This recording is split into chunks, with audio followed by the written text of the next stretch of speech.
Зборува глас од Македонија. Зборува глас од Македонија. Емисија што допира до сите наши сонародници ширум светот. Добро вечер, почитувани слушатели. Ви се јавуваме со радиопрограмата Глас од Македонија, што се емитува секоја недела од 6 до 7 часот на вечер преку етерот на радиостаницата CMR на Бранова должина 101,3 FM.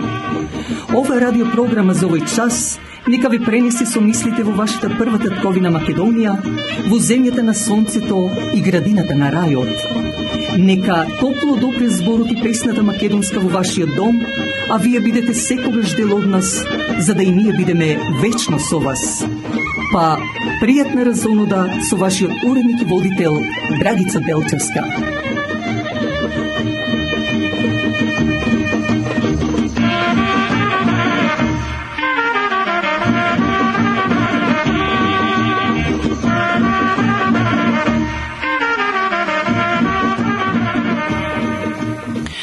Вечерва, почитувани слушатели, во нашево ново издание, како и обично, ќе ви дадеме новини од Македонија. Исто така од рубриката Профил ќе се свртиме кон ликот на нашиот сонародник Симе Карапалески од село Шурленци. Од рубриката пак Жена, мајка и дом ќе ве запознаеме со важноста на млекото од две животни, а последните минути ќе бидат со мојот коментар на неделата. Четврток на 2 јуни е Спасовден, а в петок, 3 јуни, Свети Елен Костадин. Токму затоа одиме со прилогот за овие два празника.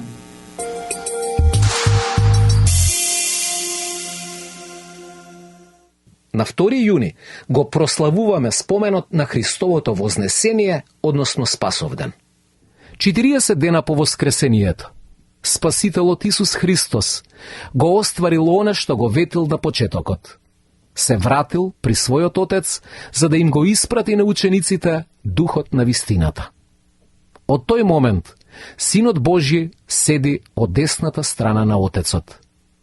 Одењето, тоест вознесувањето кај Бога, е јавен чин, се случил пред очите на апостолите.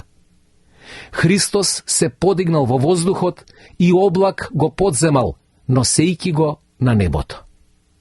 Последните пораки што им ги дал на своите ученици се подготовки за Педесетница, односно за Духовден. Додека апостолите гледале како се крева на небото, двајца мажи во бела облека, всушност ангели, благовестеле за второто доаѓање на Христос на земјата. На 3 јуни го славиме споменот за светиот цар Константин и неговата мајка Елена. 3 големи борби имал Константин кога се зацарил. Една против Максенци, тиранин во Рим, друга против скитите на Дунав и трета против византинците. Пред борбата со далеку повооружениот Максенци, му се јавил среде бел ден блескав крст на небото, сиот закитен со звезди, а на крстот стоело напишано «Со ова победувај».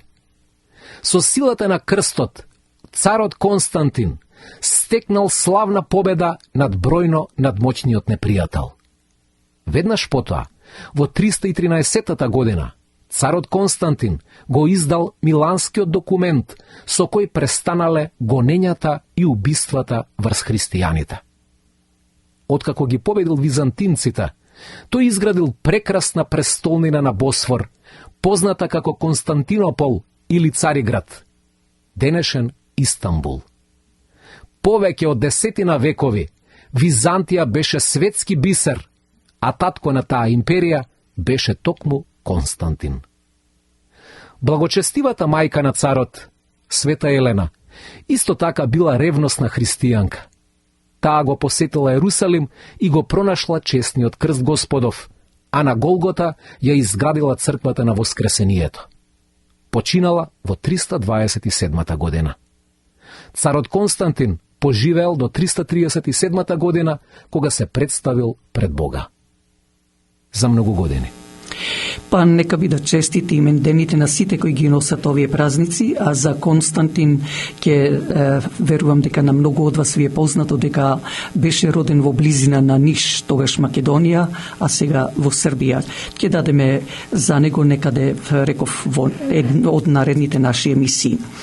Секој ден посакува да живее во свој топол дом. Сонја Димеска, продавач на неподвижен имот, како куќа, бизнис, фарма е покрај вас. Завртете го телефонот на 416-900-5802 и побарајте Сонја Димеска, која најдобро ќе ви го реши вашиот проблем во врска со продавање или купување на неподвижен имот. Телефонот е 416-900-5802. За вашите свадби, крштевки, родендини и слично, користете една од реномираните сали на црквата Свети Климент Охридски во Торонто. Исто така, секоја недела и во празнични денови повелете на заедничката богослужба во ова црква, се разбира и во другите православни македонски цркви. Но црквата Свети Климент Охридски ве информира дека се отворени позиции за работа за студенти во рамки на програмата на Government Summer Job Student. Сите заинтересирани на возраст од 15 до 30 години можат да се јават до црковниот телефон на 416-421-7451. 421-7451. Помогнете радиопрограмата Глас од Македонија. Вашата поддршка ќе овозможи било со донација, реклами, честитки слично да продолжи да се емитува и понатаму, а вие да бидете дел од таа програма, односно дел од нас. И тоа да спомнам дека овие емисии можете да ги слушате ако отворите на YouTube под The Voice of Macedonia и кликнете на subscribe. А сега, како што реков на самиот почеток, да одиме да го откриеме ликот на нашиот сонародник Симе Карапалевски од село Шурленци, Ресинско.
На североисточното крајбрежје од Преспанското езеро, оддалечено околу 10 километри од градот Ресен, се наоѓа преспанското село Шурленци. Во ова село, кое е распространето во подножјето на планината Галичица, во прво време било кај местото Сирхан, каде што било најпрво селото, а потоа се населиле на речиси 100 метри од самото крајбрежје на Преспанското езеро. Инаку таму е црквата Света Недела, што им е и селска слава, а исто така и манастирот Свети Петар. Во османлиско време Шурленци беше 3 пати изгорено, но и за време на Првата па и Втората светска војна многу пати било оштетено. Во партизанството, поточно на Сремскиот фронт, како борци учествува 4 од ова село, од кои едниот Круме Карапалевски беше убиен, а тројцата меѓу нив беше и кои се вратија назад, тоа беше Борис Карапалевски, татко на Симе Карапалевски. Инаку селото Шурленци се занимава со земјоделие, овоштарство, со познатото преспанско јаболко, сточарство, лозарство, овчарство, а имаше и варници.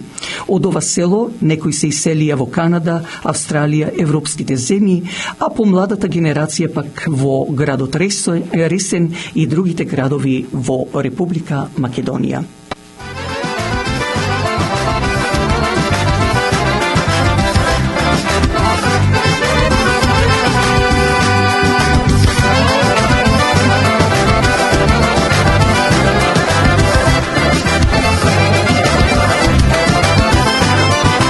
grobu ode всегде шетав и се нашетав, ама како најшам преспа нигде не видов. Одубај ми се што има Господ оставил, на ова паче што се вика земја преспанска. Одубај ми се што има Господ оставил, на ова паче што се вика земја преспанска. Секој може се да рече и да процени, свое нешто да си пали, да се горде, да си сака родно место и околина, ама вела како престане ке се најде.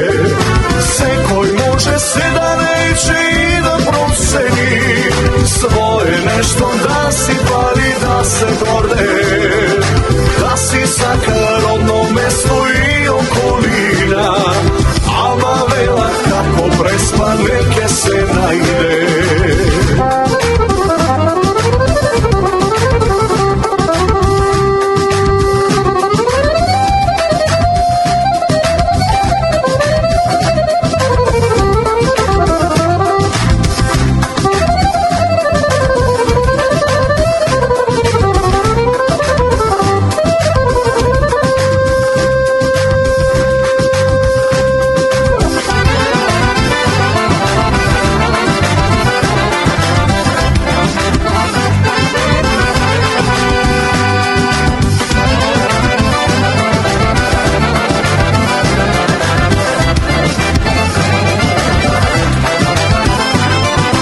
Секој знае ресен убав кај се наоѓа, за езеро преспанско секој зборува, а момите ресен чак и лек за душата. Колку бројни, толку стројни наши преспанки, а момите ресен чак и лек за душата. Колку бројни, толку стројни наши преспанки. Секој може се да рече и да процени, свое нешто да си пали, да се горде, да си сака родно место и околина, ама вела како престане ке се најде. Секој може се да рече и да процени, свое нешто да си пали, да се горде, да си сака родно место и околина, ама вела како преспане ке се најде, ама вела како преспане ке се најде. Ако среќата ги спои Борис Карапалевски од село Шурленци и Николина Танева од село Глобочани Мала Преспа, за да во нивниот брачен живот се збогатат со 4 рожби, 2 синови и 2 ќерки, од кои во 1943 година е рожбата на нивниот син Симе Карапалевски. Како и многу деца, така и Симе повеќе се интересираше за просветата отколку да се оддаде на земјоделието и слично. Затоа тој по завршувањето на неговото основно училиште продолжува со неговото школување виша педагошка во Битола, а бидејќи пак како и многу други, повторно ќе речам, така и Симе Карапалевски трагаше за подобар живот, така да во 1968 година доаѓа во Торонто, каде се вработува во ресторант. Во Торонто му се насмевнува неговата среќа на животот со Лила Инџевска, ќерка на Ване и Златка Инџевски од село Сопотско, со која склопува брак за да се родат потоа нивните чеда Рози и Мајкл, а подоцна и нивните внучиња Рајан, Сајмон, Андријана и Елена.